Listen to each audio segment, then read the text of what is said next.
किशोरी जी ठाकुर जी से बोली हम बंसी बजाएंगे। जो बोले आप बंसी मत बजाओ। बोले क्यों? बोले बजेगी नहीं आप। किशोरी जी बोली अच्छा हमसे नहीं बजेगी। ललता विशाखा तुरंत आ गई, ये पहले आ जाए लड़वे लाल जी थे। खा गई तुमने? बोले मैं यूं कह रहा हूँ कि हमारी श्यामाजू बंसी ना बजा पाएंगे। अच्छा हमारी लाडली जू जब चले ना तो उनके पामन की नूपुर उनकी ध्वनि पे राग रागनी वारे वारे जामे, और तुम यूं कह रहे हो हमारी लाडली जी बंसी ना बजा पाएंगी।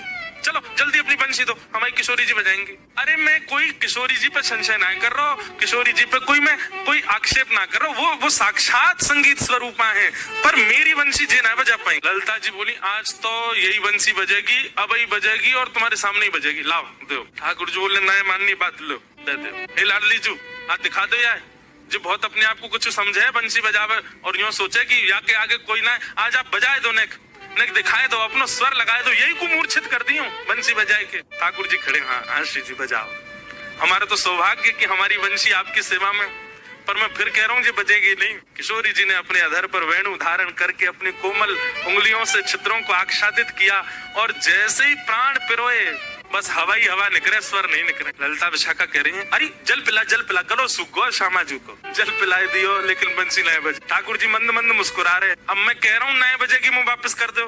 अरे श्यामाजू जी बहुत मायावी है, ये अपनी माया ते कछू कर सके, याने जरूर बंसी बांध दी होगी, याने बंसी को टोना टोटका करके बाकी स्वर सबरे अंतर ध्यान कर दिए, नहीं तो हमारी श्यामाजू कोई स्वर को कोई संगीत के वाद्य को स्पर्श कर दे, अरे स्पर्श मात्र से बजन लगे, ये बंसी क्यों ना बज रही है। ठाकुर जी बोले पहले वंशी वापस करो फिर बताऊंगा। किशोरी जी ने वंशी वापस करी। ठाकुर जी बोले अच्छा एक बात बताओ, आप वंशी को वादन करते समय मन में कौन को चिंतन कर रही?